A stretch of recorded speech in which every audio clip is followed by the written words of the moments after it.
if you had to choose between exposing the world's largest sex trafficking ring in known history that directly targeted the United States of America and elicited compromising blackmail material on many of our top government officials, as well as untold numbers of other powerful people in our nation on behalf of a foreign nation, would you push the button and expose those truths? Kash Patel and Pam Bondi. If the Jeffrey Epstein files directly implicate Israel as the primary operator of this blackmail ring, would you press that button? We already know what Jeffrey Epstein was doing. We already know what's in the files. How could you possibly claim that Israel is our greatest ally? To me, that's not an ally. To me, that's our greatest enemy. That's our greatest threat. That is a level of subversion and espionage that throughout the entire Cold War, the Soviet Union never even approached achieving. And the Soviet Union was our greatest enemy ever, right? Conspiracy theories are dangerous. Information is the oxygen of a democracy. With Republicans, with progressives, with libertarians, because this is not about right and left, this is about right and wrong. It's so sacred we can't talk. Our security is at stake.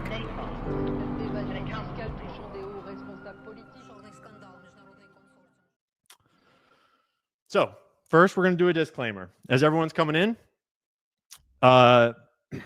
it's important to state that tonight we're going to be talking about the Jews. We're going to be talking about Israel. We're going to be talking about Epstein. We're going to be talking about the CIA and the American government. We're going to be talking about all kinds of complex, controversial subjects.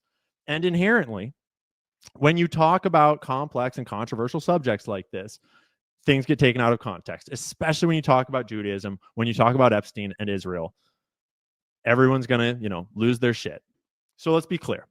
When I'm talking about anything tonight, particularly about individuals and their actions, I'm referring to individuals and their actions. And I'm not saying that all Jews did a thing. I'm not saying that all Israel supporters do a thing. I'm not saying that every Zionist is a certain way, unless I specify that I am. I'm speaking about individuals.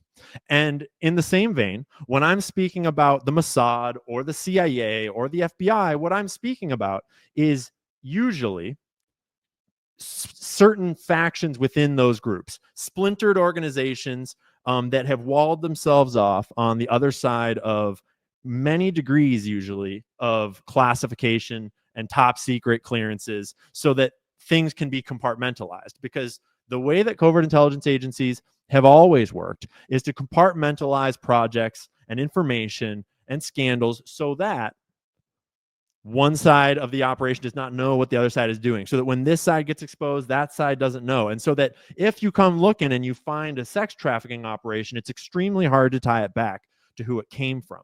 And so in general, we're going to try to be very relatively specific with our language, but in general, I am not generalizing. I'm speaking specifically about who I'm speaking about and about pieces of groups and certain elements within groups, not about entire groups all at once. There's our disclaimer. I'm sure it won't help. The other disclaimer that is important to repeat, that is obviously not going to help also, but this show, this discussion is intended to be taken in whole, not in small slices. And it's an extremely nuanced and complicated discussion, and it needs a full run through. It needs enough time to speak carefully and intentionally about all the little pieces. And so when people inevitably try to clip small segments out of this to paint it as something that it's not, all of you who have seen the whole recording will know that those people are fucking idiots. And this is me calling them out because they are engaging in propaganda. And at best, it's because they're ignorant and dumb and pushing an agenda. And at worst, it's because they're working for someone on behalf of an intelligence agency or on behalf of an agenda or on behalf of something that wants to muddy the conversation. And I think we can all imagine who might want to do such things and why they might want to do such things. But if if you're not with it yet, by the end of the conversation, you probably will be. So there's our disclaimer. Now on to this question. The big question. The question that I fucking clickbaited you super hard with. I didn't clickbait you. I really do mean it. That we're going to talk about an extremely controversial question tonight that is still, to this day, quite taboo. And I think that my show is going to be fine. I think that I'm going to be fine. I don't think I'm going to I'm sure I'll piss some people off, but I'm not worried about, the end of the world. But as I posed this thought, a lot of people started speculating in the comments of what question are we talking about? Well, now Bob is curious what the question is. And I saved a couple of ideas, a couple of guesses. What if Epstein always worked for the U.S. and Israel is the canard? Plenty of circumstantial evidence that he's tied to Mossad, but what if? It would explain a lot. I don't think it would explain very much. And if you wanted to convince me that Epstein was loyal to America first and he was working for America on behalf of America, you'd have to present me with some damn good evidence to convince me of that, because the body of evidence is overwhelming for what was really going on. In fact, it's worth mentioning that this Epstein list idea, this idea that we need a release of documents to figure out who his clients were and what he was doing, that's bullshit. We already know.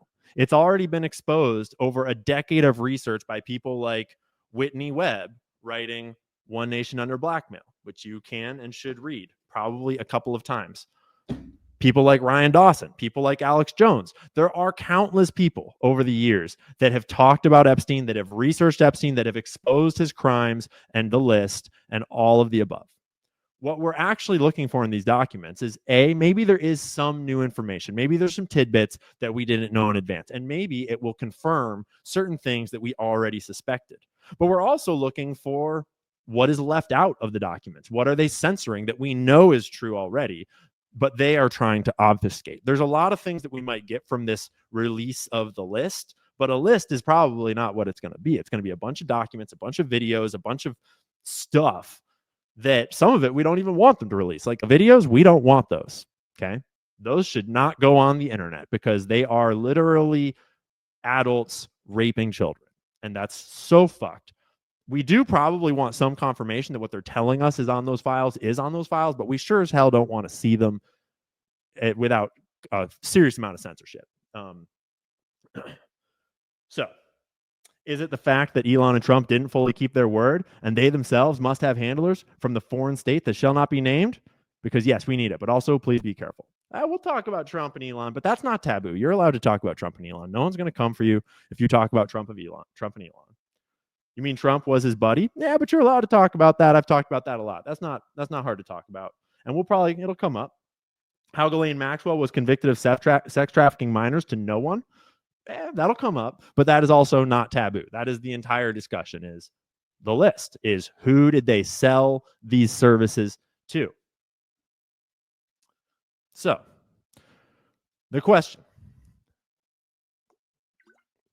and this is where everybody that was in the original sound-free version got this funny little sneak peek of our panel without any context as to what exactly this panel was all about, which I find kind of hilarious. So let me bring up our panel. Oh, and let me fix our background real quick. So our panel is just a smattering of mostly media personalities, the kinds of people that we might hope and expect even to answer this question, both for themselves personally and for the public. This is by no means everyone that should answer this question, but this is a good smattering of people to get us thinking about what exactly is going on here. Okay? So let's start with a very simple version of the question.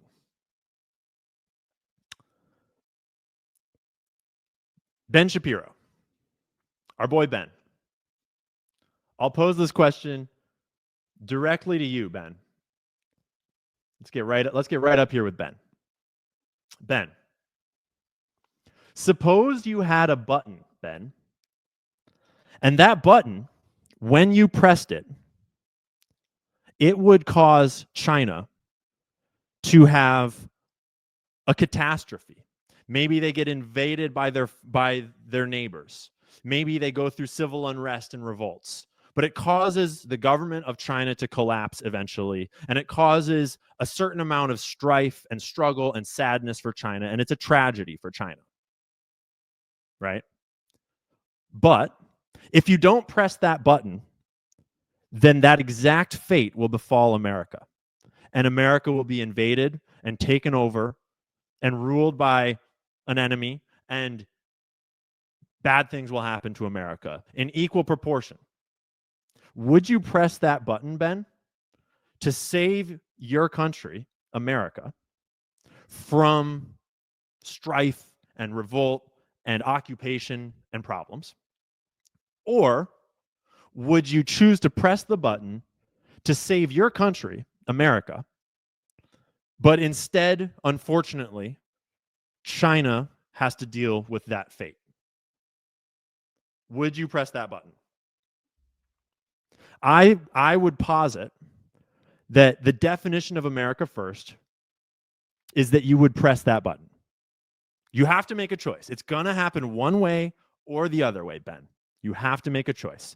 And China or America, what are you going to pick? Charlie, same question to you. It's either Iran or America. If you don't press the button, serious strife is going to befall America. Americans will not be sovereign. They'll be taken over by a foreign nation. But if you do press the button, then Iran receives the same fate. But America is saved, and America will prosper instead. If you had to choose between Iran prospering and America suffering, or America prospering and Iran suffering, Charlie, would you push that button? I would hope, since you throw an event called AmFest, America Fest, and you profess to be America first, I would hope that that is a very simple answer. That you would put America's interests first over Iran. Jordan, Megan, same question to you. Suppose you had to make the choice.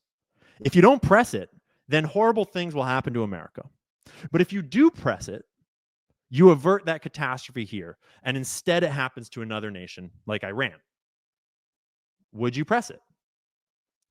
I pose the exact same question to all of you on our panel, to all of our politicians, to everyone in the audience. So there's the question. There's a button, and if you don't press it, America suffers. And if you do press it, another country suffers and America prospers.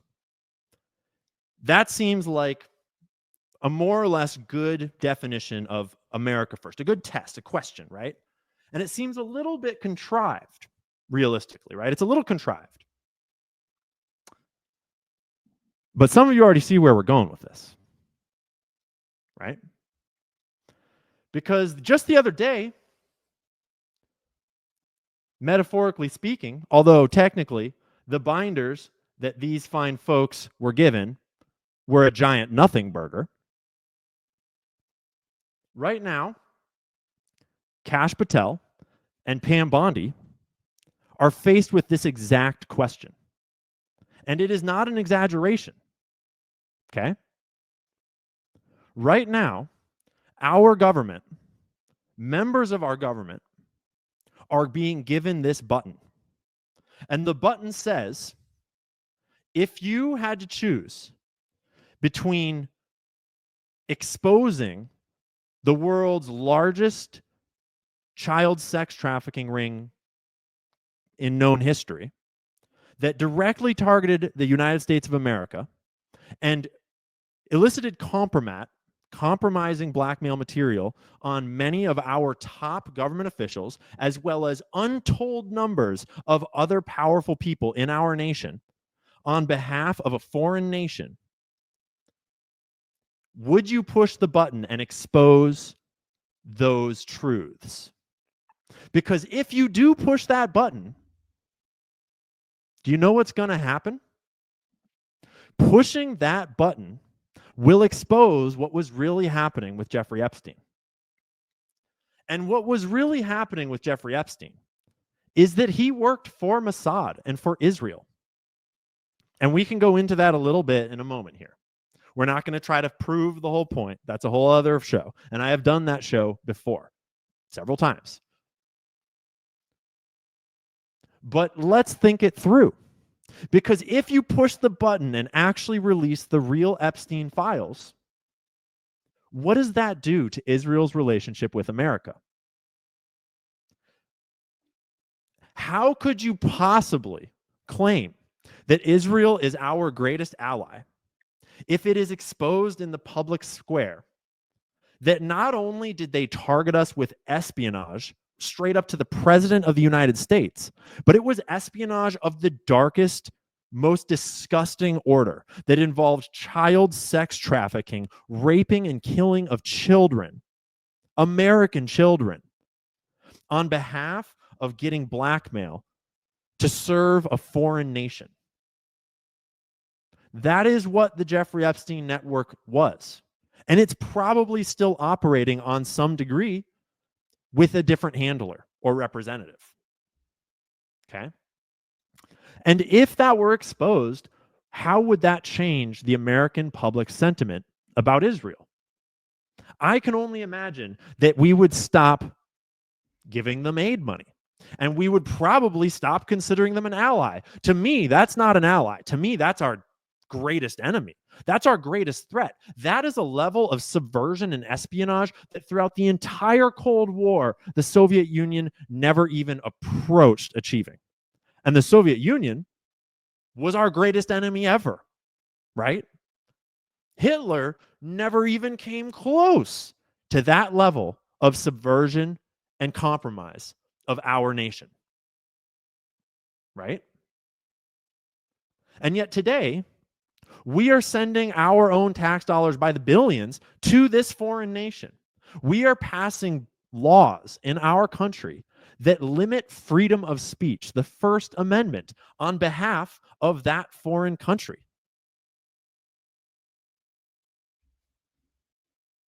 We are shaping our entire international, global geopolitical policy on behalf of that other country that has all of this blackmail, right?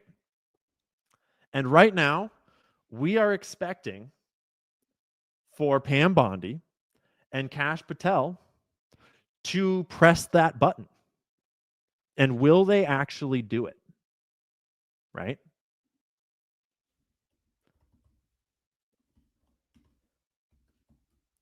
It's a lot easier to consider the answer to that question when it's Iran or Russia or China, right? It's a whole different question when it's Israel. And we'll come back to our panel in just a second here. But right now, just for a second, I want to speak directly to these two. There's actually a third there, which is a whole other rabbit hole that we're not going to go into tonight. But Kash Patel and Pam Bondi, if the Jeffrey Epstein files directly implicate Israel as the primary operator of this blackmail ring, would you press that button? Because Israel was the prime operator, not the only operator, but the prime operator. And we'll talk about that in a second. We'll explain some reasoning there.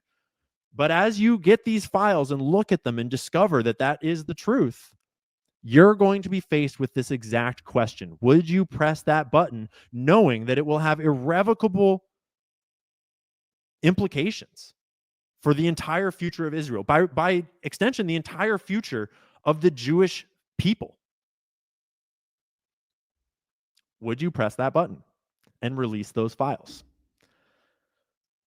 That's the question that's on everybody's mind right now. And that has always been intentionally smeared as one of the most deeply anti-Semitic things that you can say. And that is for very good reason, that they target that specific question as one of the greatest pieces of anti-Semitism one could ever utter. So let's be clear. I do not hate Jewish people. I have no problem with Jewish people. I do not judge people based upon their race, their color, their religion, their gender, any of that. I interact with people as individuals and I judge them based upon their individual actions, ideas, decisions. And everyone that's met me can attest to that. And right now, Pam, Cash, I'm looking at you. The whole American people, the whole world is looking at you. And we already know what Jeffrey Epstein was doing. We already know what's in the files. Hopefully there's some extra in the files. But what is available publicly, just by researching the truth through primary sources, publicly available information, even just by the most basic acts of logic, we already know who Jeffrey Epstein worked for. Dan Bongino recently said on the podcast, maybe it was Tim Pool, right? I think it was on Tim Pool. Dan Bongino said that he had this inside source that told him when he was at Fox News, blah, blah, blah, blah, that Epstein was working for a foreign country in the Middle East. I don't know what country, but he was working for a foreign country in the Middle East. Really, Dan? Really? You don't know what country in the Middle East Jeffrey Epstein was working for?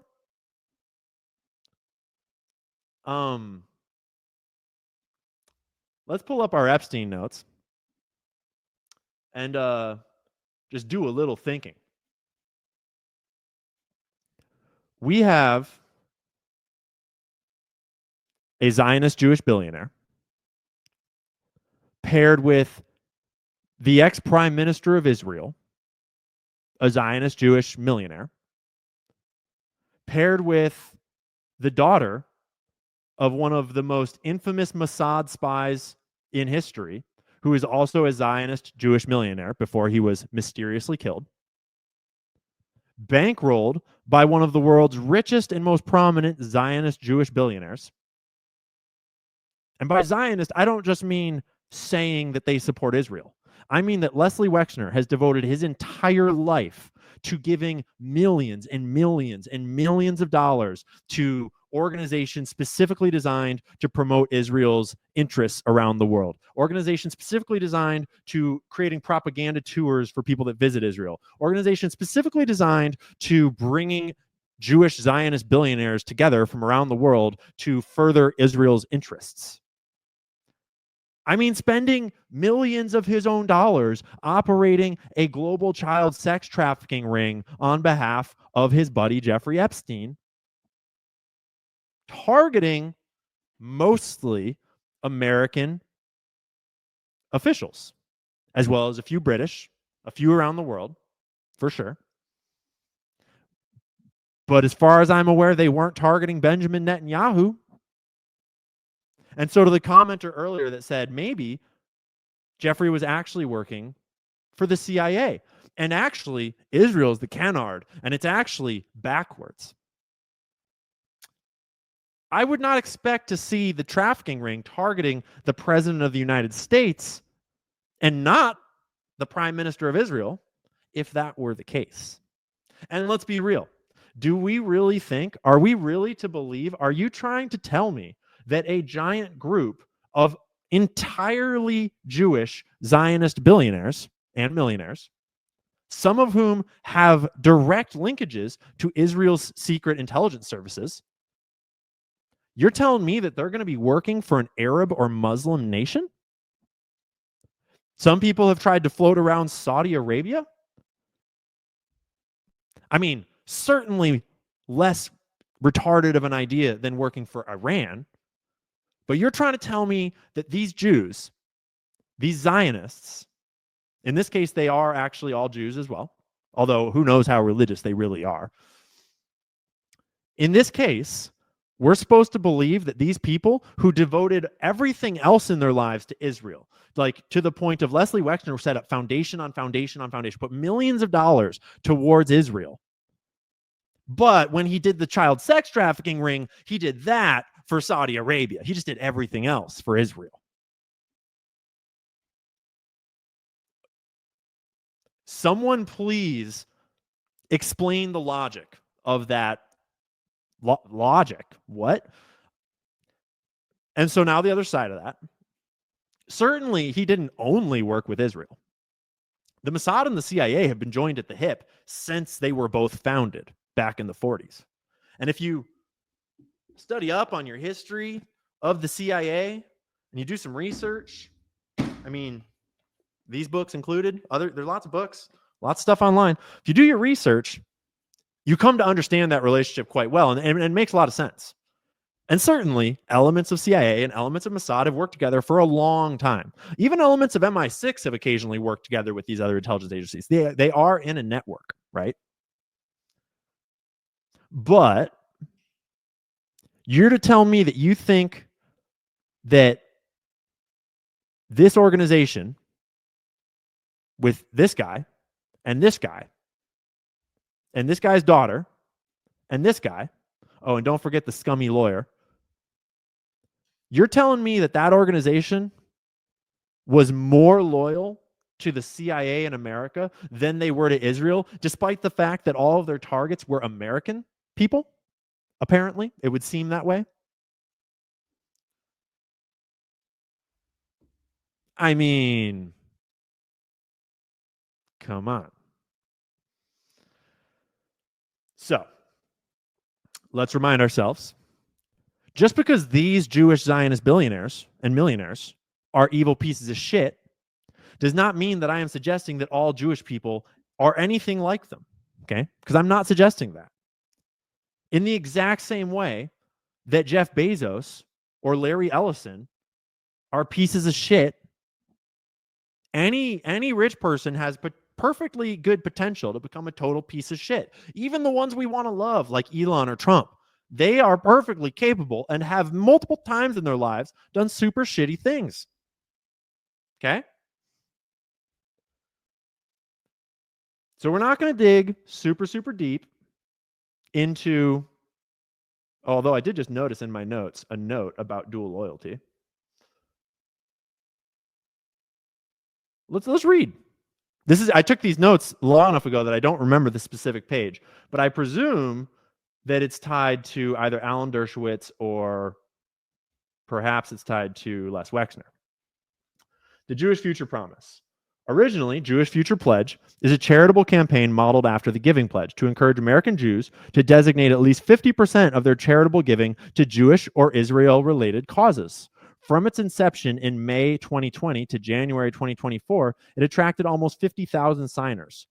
Co-creators Michael Levin and Amy Holtz launched the pledge in May of 2020, modeled after the Giving Pledge, to encourage American Jews to designate at least 50% of their charitable giving to Jewish or Israel-related causes.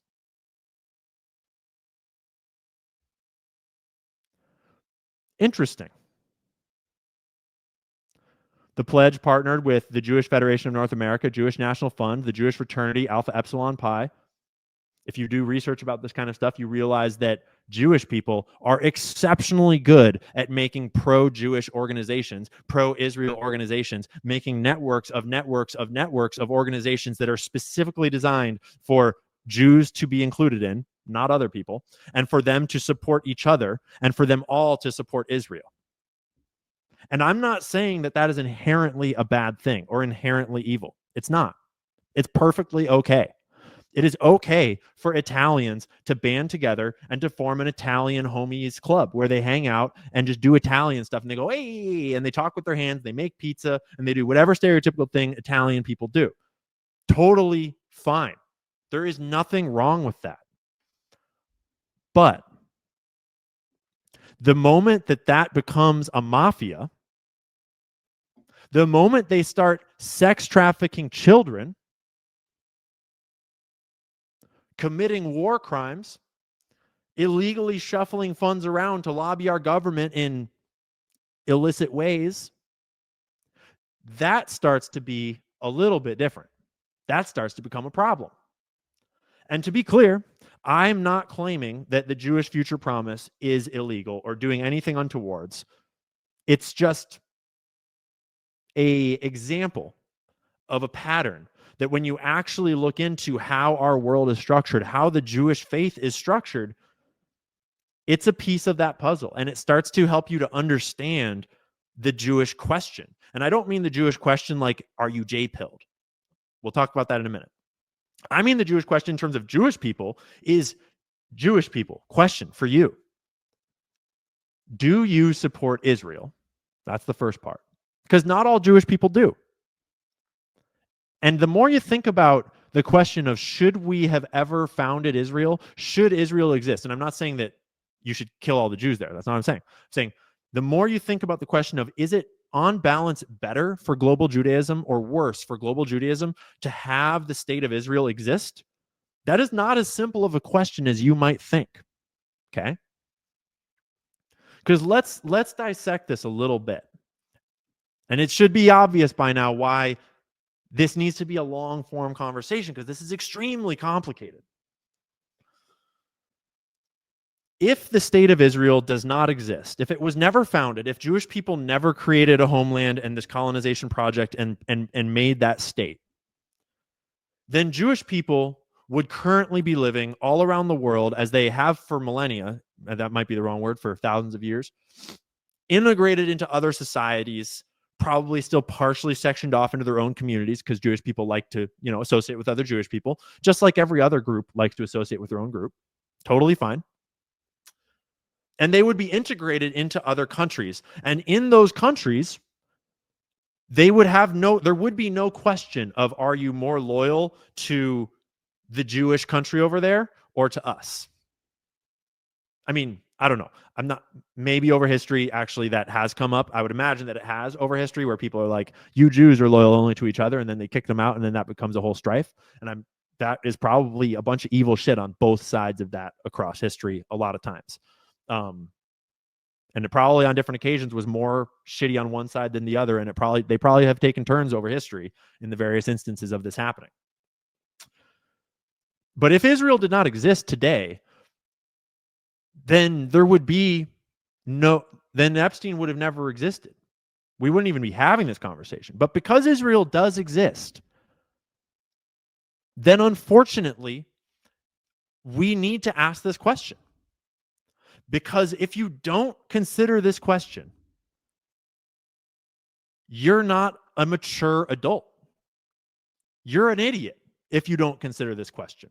And trying to pretend that considering this question is anti-Semitic is deeply anti-intelligence. Like, that's the dumbest thing you could ever suggest. That would be like saying that you can only be pro-science if you don't talk about how gravity works, or like you don't talk about how the solar system and outer space works. Like, as if you walled off a whole section of the logical thought processes that require you to run this like the conceptual process of science.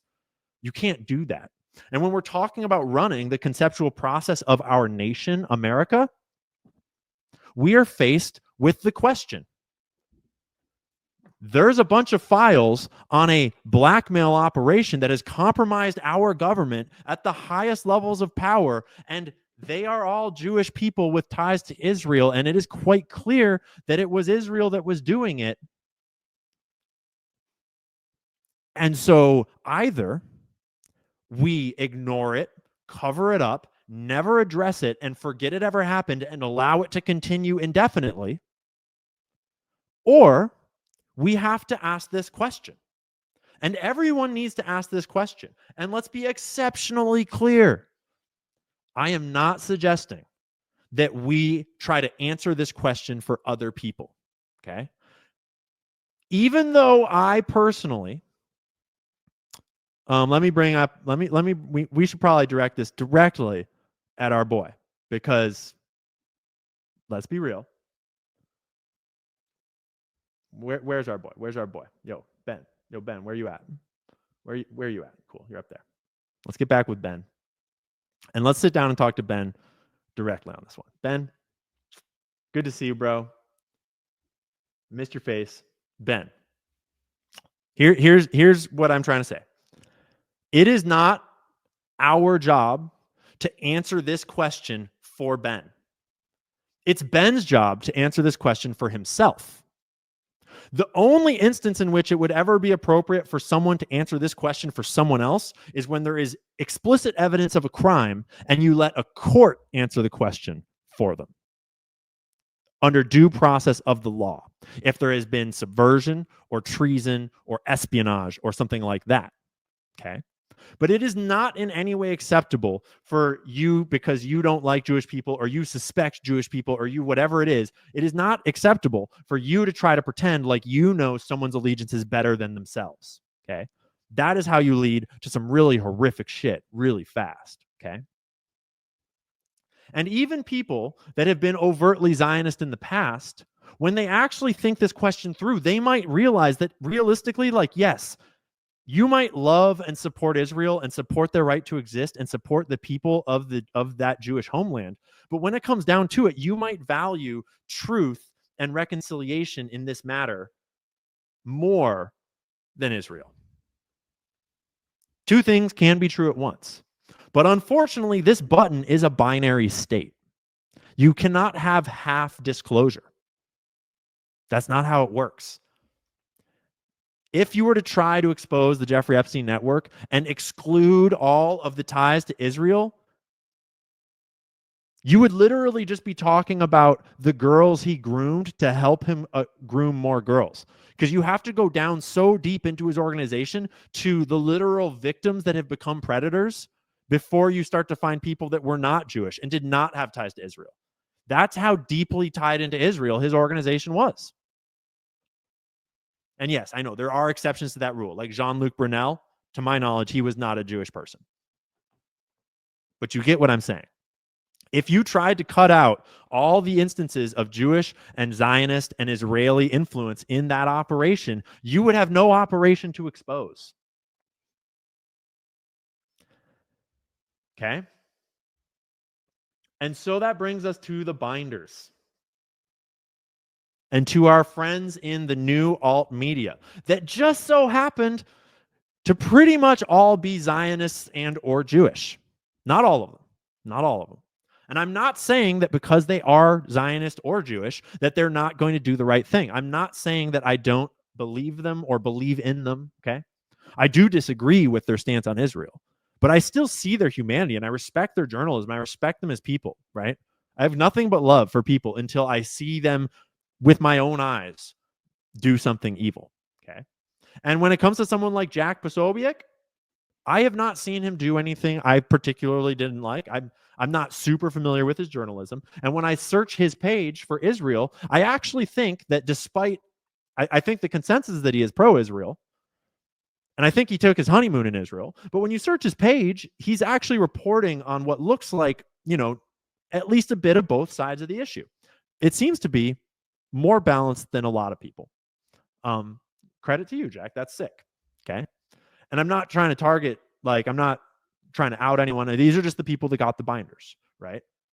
And DC Drano is a good example. Huge account, very popular dude. I'm not super familiar with his reporting, but I do believe that he is Jewish and he is very pro-Israel. And he visited Israel and made videos about it. When you search his page for his perspectives on Israel, he is very pro-Israel. The same is certainly true of Chaya, who runs Libs of TikTok, who actually like reposts Israeli propaganda frequently.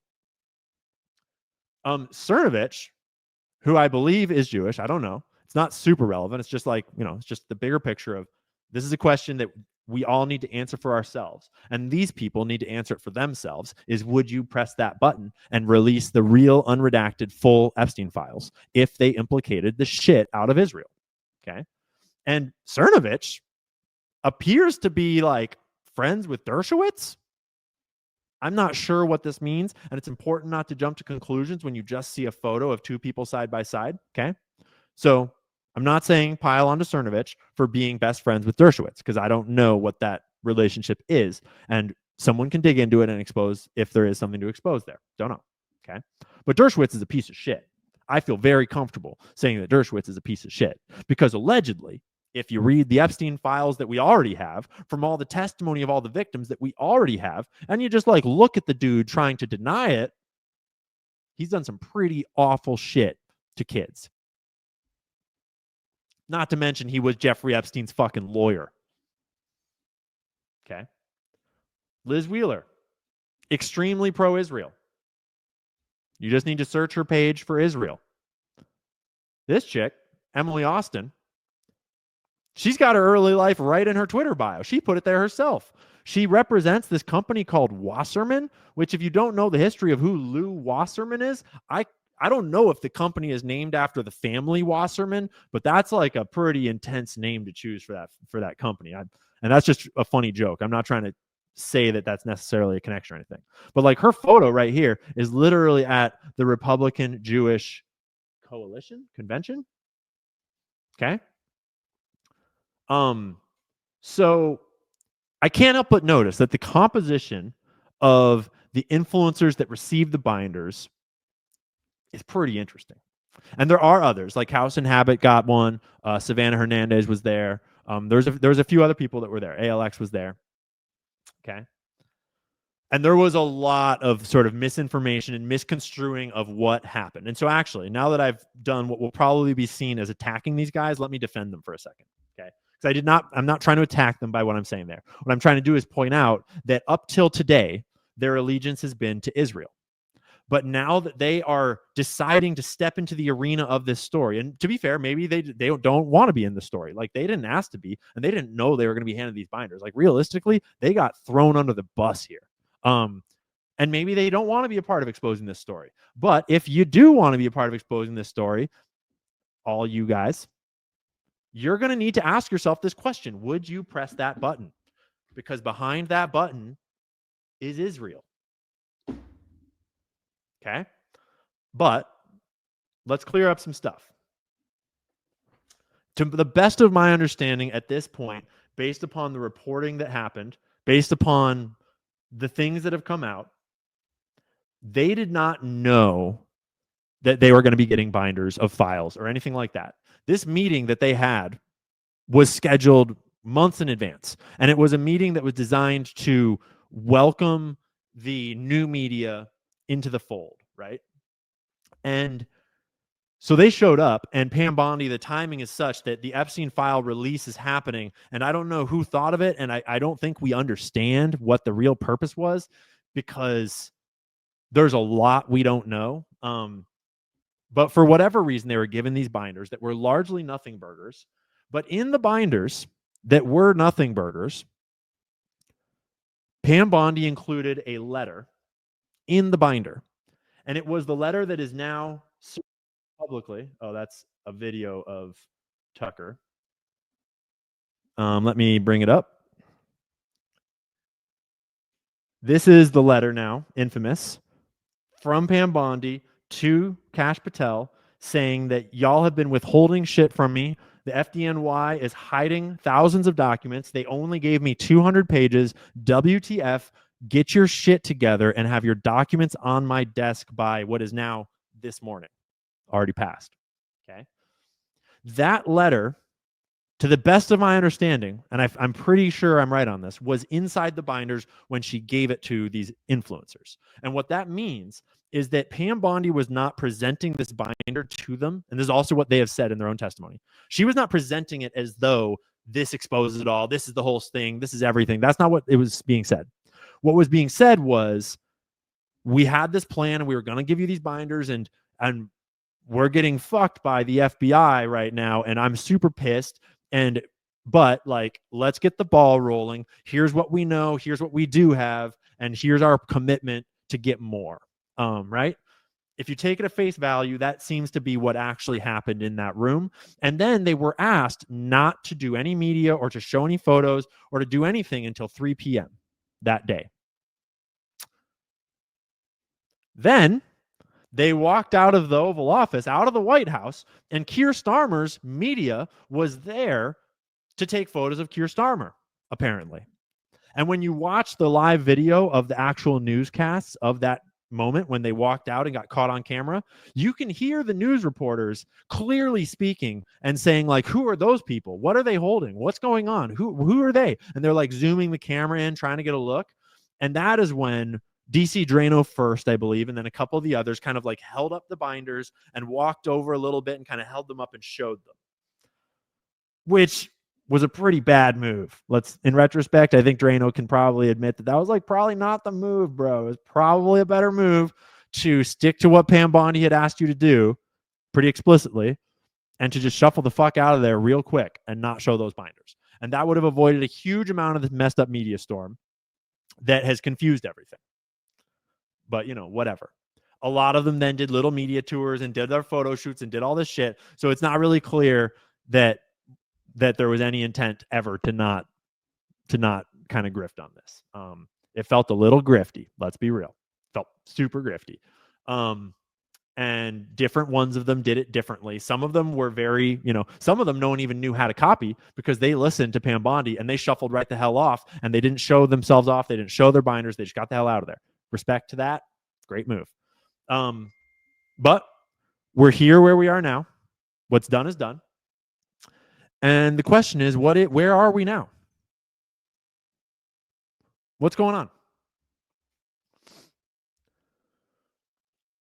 We are faced now with a situation that's never happened in American history, probably in world history, where there is a massive international organized crime and covert intelligence operation that's being exposed in real time inside of our cell phones. And we are all now inherently a part of the process of that declassification. We are now a part of the investigation. And that sounds like so great at first. At first glance, it's like, sick, the new media is here. Look at this. Regular Americans are now involved, and we're going to help solve the case. But let's be real. None of us are equipped to understand even the most basic elements of a complex covert intelligence operation like this. None of us are even beginning to be equipped to understand the nature of organized crime at the scale that we are currently talking about. This is incredibly complex.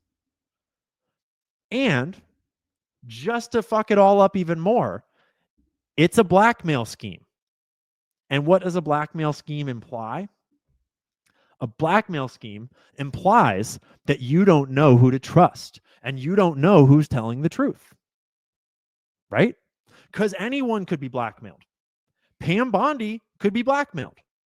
Or she could just be a Zionist and be so Zionist that she's willing to cover this stuff up.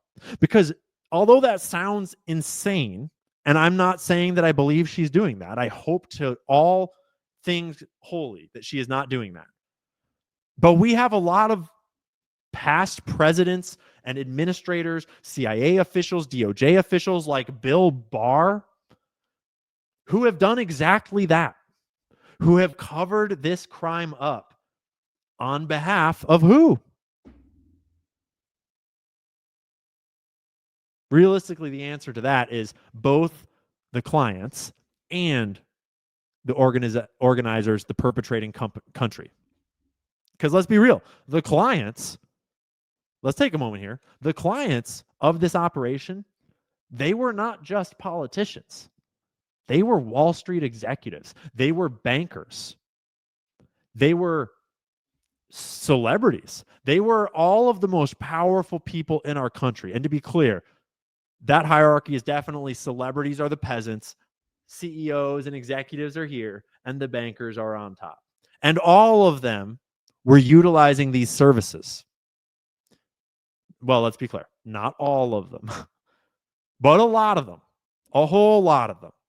And some of that we know explicitly through witness testimony, through things that have leaked, through investigations, through victim testimony. And some of it we are inferring based upon the network of evidence, right?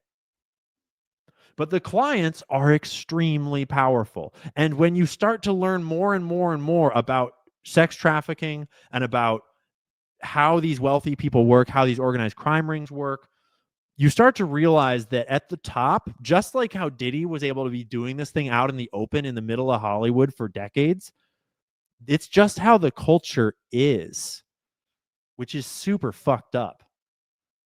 But I think that regular Americans like us cannot really conceive of how prevalent some amounts of this behavior are in the circles that these CEOs, executives, celebrities move in. So, yeah, the cover up is on behalf of the clients, the Johns. But it is also on behalf of the perpetrators, the country that was bankrolling, backing, and running cover for this whole thing.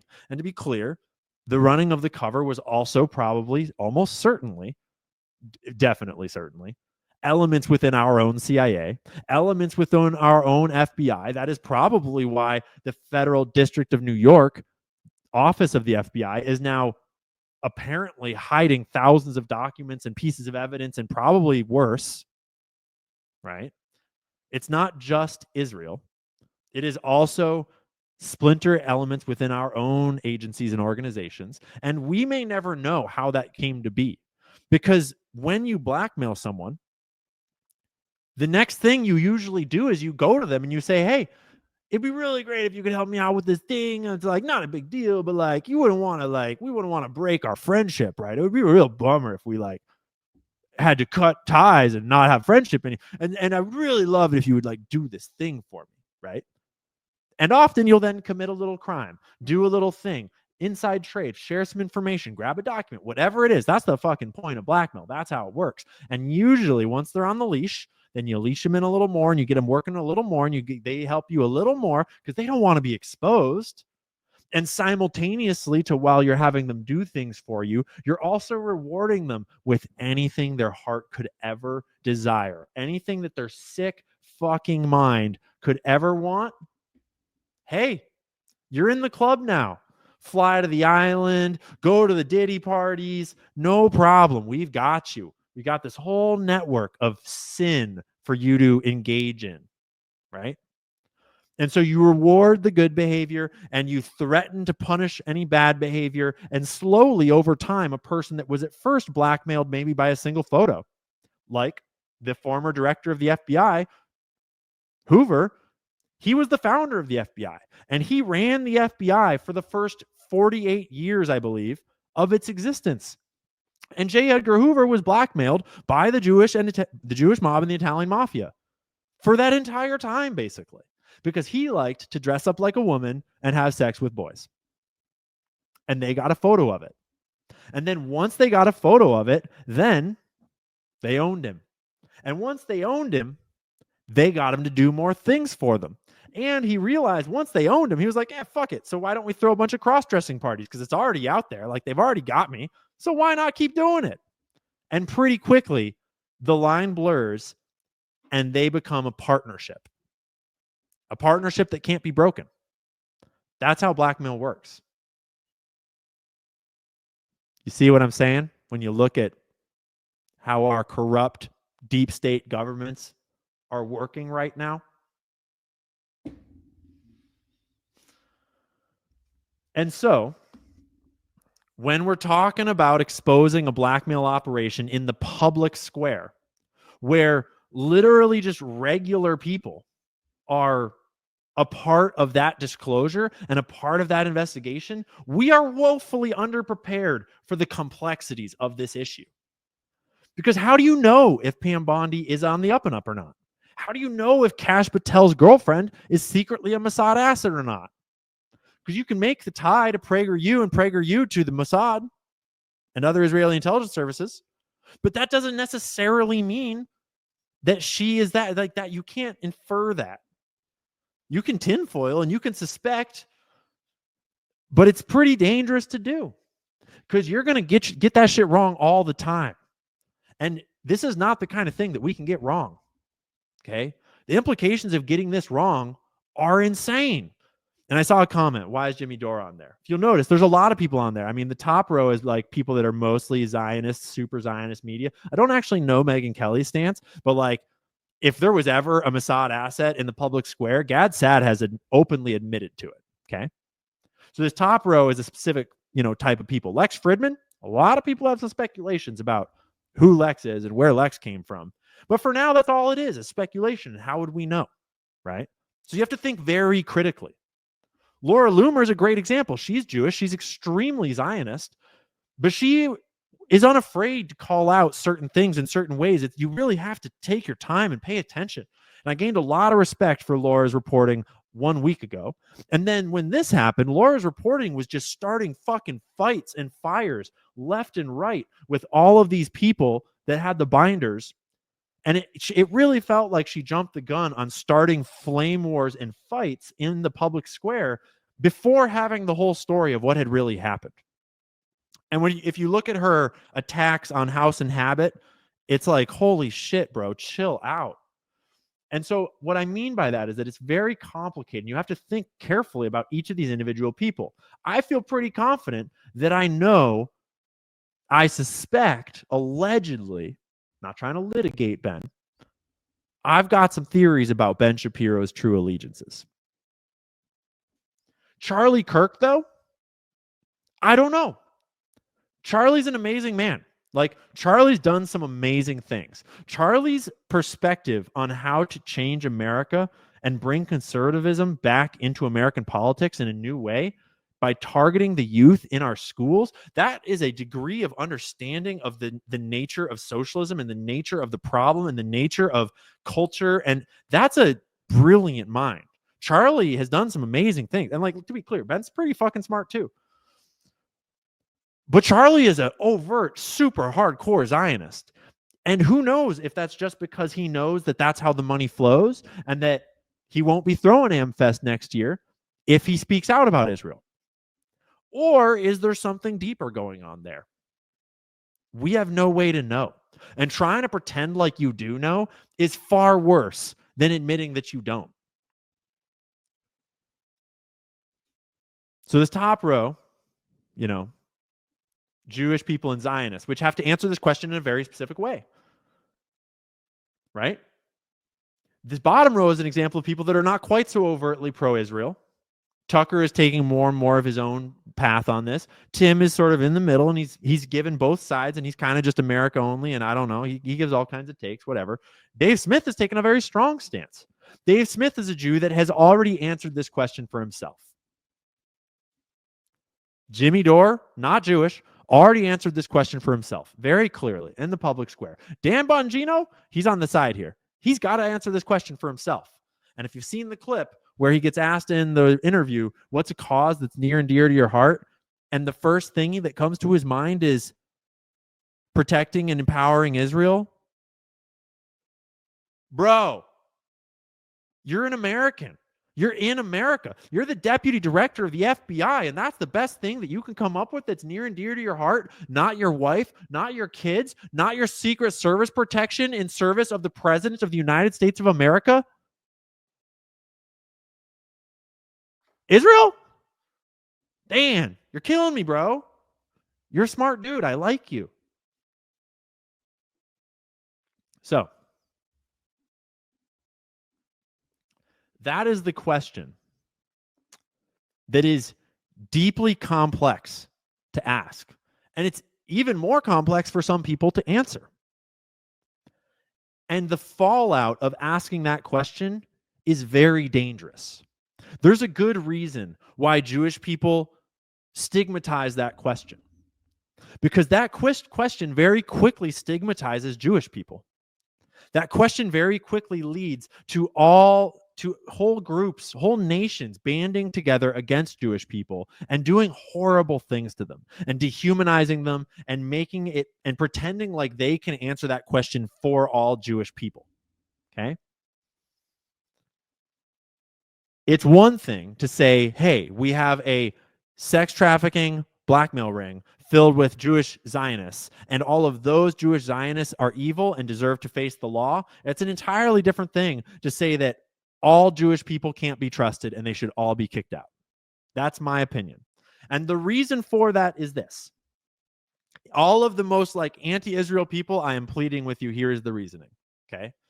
Even if you are the type of person that actually thinks, no, fuck the Jews, send them out of the country, they don't deserve to be here. If that's you, here's the logic. Read some history. If you think that Israel is the one threat, the absolute literal Satan on this earth, if you in all of the anti-Israel conspiracy theories, how do you think we got here? We got here by Jewish people fighting over history with non-Jewish people, and the fault was often on both sides variably. Certainly, Jewish people did things to get kicked out of countries in the past. Out of a lot of countries. But certainly, the retaliation, the responses gave those Jewish people a very true narrative that they had been persecuted by other nations. And you can fight chicken and egg, chicken and egg, chicken and egg. Who the fuck cares? Okay? If you start doing the exact thing that gave rise to the current state of the Israeli propaganda machine and to the Jewish narrative of anti-Semitism and of pogroms and of Holocausts, if you give rise to the next iteration of the actual reality of those things, not only are you evil, but you're also dumb, because you have just condemned the world to an entire another cycle of this shit. Do you see what I'm saying? We are trapped in a very complex, multi-generational historical conflict between religions that have always butted heads. And it is an out-of-date conflict. This conflict comes from a time when we were riding horses and swinging swords and fighting wars for territory for kings and queens, and most people couldn't even read, okay? We are in a whole new world. We literally all are connected by our phones. We can get in cars and drive across the country. You can get in an airplane and fly to the other side of the world. You're living door to door with people from completely different parts of the world with different cultures. We used to have a world where being exclusive of others and racist and all this, like, I mean, the real racism, not like the funny racism, like all of those things, they weren't consequential in the same way they are today. Whereas today, if you have a supremacist ideology, like if you are a super Zionist, if you're an Israeli, and a lot of Israelis think this way, and you are God's chosen people, and you think that Jewish people are God's chosen people, and all the Goyim are lesser than you, you are never going to have peace in this world. That should be obvious.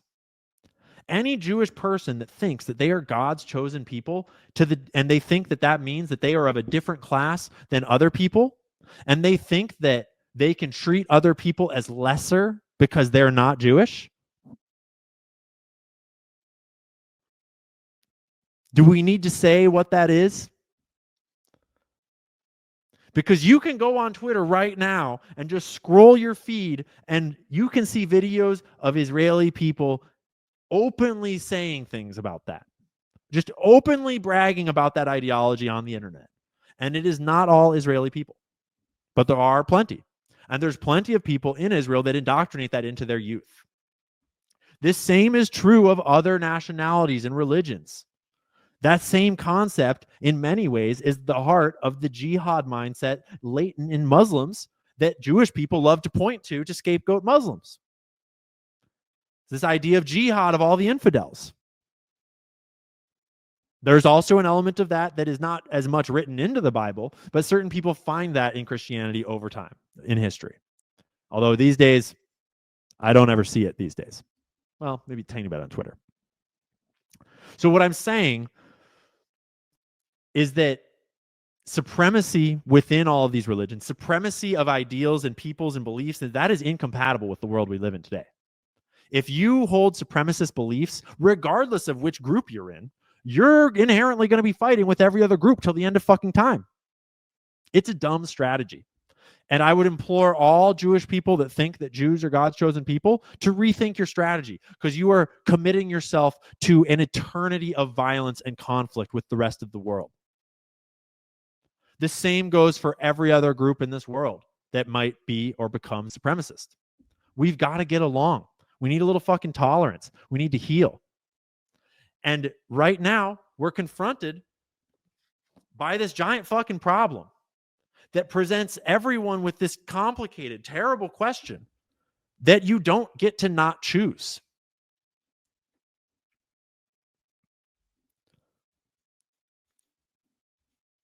Right now, every one of our politicians, every one of our influencers, and particularly every Jewish person, for better or for worse, have to make a choice. If you had the opportunity to release the Jeffrey Epstein files and they implicated Israel and all of the fallout of that decision, would you do it? And as we watch the various people in the administration make this decision, personally, publicly, privately, as we look at all of the evidence of what is really going on, layers and layers of intelligence operations and organized crime operations unraveling, as we watch, because we're talking about, let's be clear, we're talking about the largest organized crime network in the world. Okay, the human traffickers are at the top of the organized crime pyramid because they're the ones that are doing the blackmail on everyone else, and you better fucking believe they're blackmailing the other criminals. That's business 101. Okay, and so when we're trying to take down Epstein, we're not just trying to take down Epstein's operation. We are a threat to the entire network of organized crime. And they are going to level everything they've got at stopping this. Okay. And so maybe Pam Bondi is compromised. Maybe the evidence about her time in Florida, the previous Jeffrey Epstein cases, maybe that evidence is legit, and maybe her Zionism and her positioning and Matt Gaetz getting forced out and her getting put in, maybe it is a conspiracy theory. Maybe she's here to cover it up. Or maybe she's genuine and she actually wants to save America, and she's just up against the most powerful transnational criminal organization that the world has ever known. And they are fighting for their lives right now.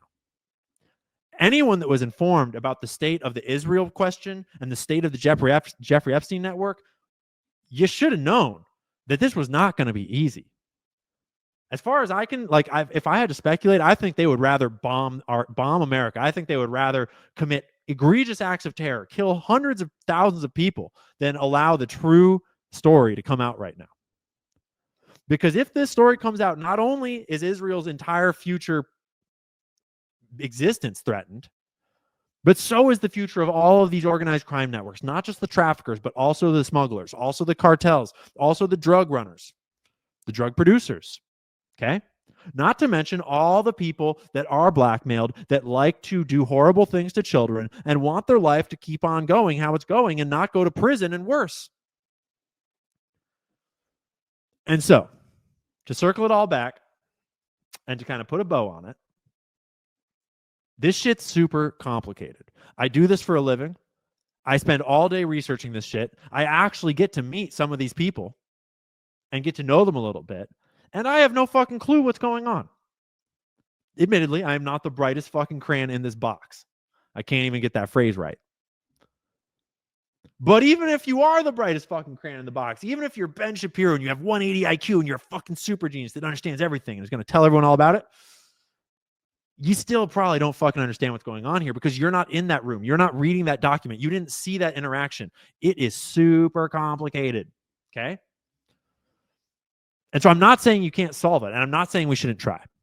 What I'm saying is that we should be very vigilant and very careful, because when you're in a fight for your life with an enemy of enormous resources, skill, and experience, you don't just charge in like a fucking retard, okay?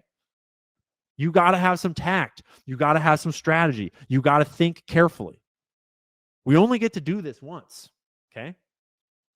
And if we fuck it up, those consequences will reverberate throughout history for all of time. And it would probably be great if it wasn't a bunch of numbskulls like me and like all the rest of us in this influencer decentralized media space. It'd be great if we could have some like actual professional journalists actually doing the job right. But this criminal cabal has paid off, bought off, blackmailed, fired, and ostracized all the real journalists for the last 50 years. And now there's not a whole lot of them left. So, this is the team that we've got. The influencers that we got, the journalists that we've got, the people that we got. All y'all in the out there, all you diggers, you anons, this is who we are. This is our team. And we have to do our best with the skills that we've got, with the preparation that we've got, with the information that we've got. And I would be dumbfounded if anyone would genuinely approach this and try to tell me that the right response right now is emotional, rash, rushed, angry screaming. And that's most of what Twitter was. all of yesterday and all of today. Okay? Yes, it is fun, especially when Zelensky is a total piece of shit in the White House and he gets absolutely dunked on by Trump and Vance. Holy shit. It's hilarious and it's fun to be a little unhinged. And I'm not trying to say we don't be unhinged. I'm just saying that some things matter way more than other things. And the Epstein story is the thing that matters more than anything else. Because even if you aren't that concerned specifically about Epstein, but you're concerned about other things, the way that Epstein ties into all these other things, Epstein is the perfect illustration of Israel. And Epstein is the exact thing that is going to crack the Israel question wide open and finally free our nation from this yoke of this foreign, blackmailing, subversive, oppressive, whatever the fuck this relationship is. Okay? It's not going to be the USS Liberty. It's not going to be 9/11. It's not even going to be the JFK assassination. It's going to be Epstein. And for good damn reason. Jeffrey Epstein's network was an act of war against our country. Had any of our enemies done this, if this had been Iran, if these books had been about an Iranian network, there would not be a single fucking soul in Iran today. America would have obliterated it years ago. Okay? And we all know that. If it had been China, North Korea, even if it had been Guatemala, we would have fucking leveled them. But it's Israel. And Israel has been working this relationship for a very long time in very complex ways. And it is not a simple thing to disentangle.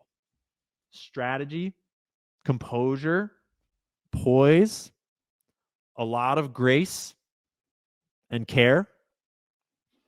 Because remember, to wrap it all up, to remind ourselves, these are all real people with real lives, with families, right? Every one of these people, it's easy to see them as a talking head online, as just some fucking piece of shit that I hate you, you're evil, all you do is spit propaganda, you're a horrible. They're still a person, though. And they still have a family. They still have kids. They still have hopes and dreams. And the children of our country were the victims of this crime. It's really easy to hold up a binder and be like, hooray, I get publicity. I'm going to expose the Epstein client list. You're holding a binder that's about children being raped and sometimes killed. Okay. And the Epstein network was just the tiniest drop in the bucket that is the human trafficking, child sex trafficking, child slavery networks in our country today. Ryan Mata and JJ Carroll spent the last 3 years working to make 3 different documentaries exposing the child and human trafficking scandal at the border. And what we know of is there are hundreds of thousands of missing children that have been trafficked into slavery, into labor, and into sex work in our country right now. This is about the kids. This is about children.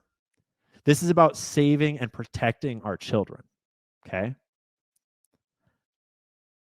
And anyone that's going to side with some foreign nation over American children, you're going to have to live with that decision. And that is the decision that's being made here. That's what the button is. The button is expose the trafficking and end it. Go after it with everything we've got and save the children from a life of sexual and abusive slavery. Or it's put a foreign nation first and cover up their crimes. And by extension, cover up the crimes of all of these trafficking networks and pretend that it's not happening. That's the question that all of us have to answer. And that's the question that I am posing directly to you, Ben Shapiro, and to you, Charlie, and to Jordan, and to Megan, and to Lex, and to Gad, and to Laura, all of you guys. if the Epstein documents directly implicate Israel, are you still in support of a full release of their documents, of their contents? And if not, you should fucking move to Israel.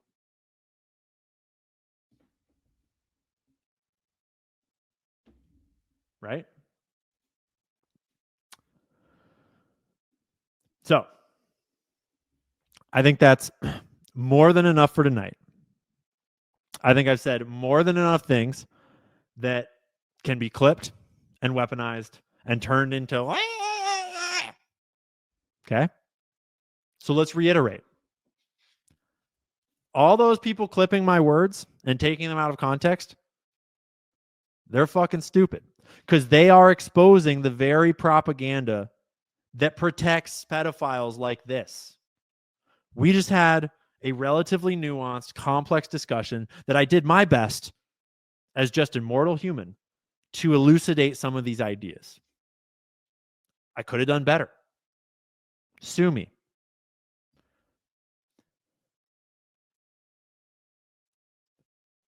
The thing about this job is that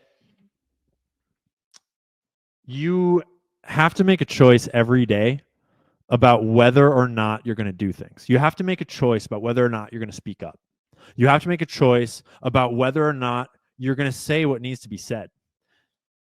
And you don't get to choose what needs to be said. You don't get to choose what goes on. You don't get to choose what issue comes up. When you start looking into what's really happening, you don't get to choose what is really happening.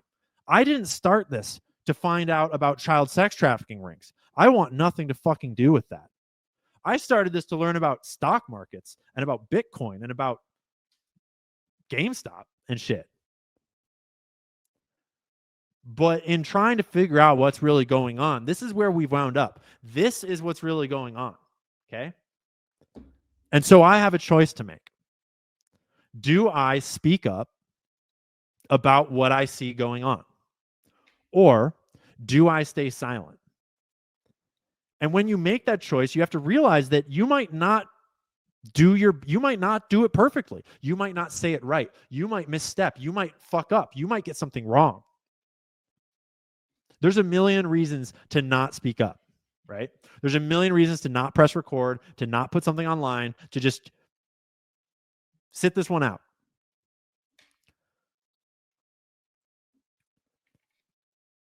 Sitting this one out is choosing not to press that button and choosing for that fate to befall America, choosing for this to continue happening to children. So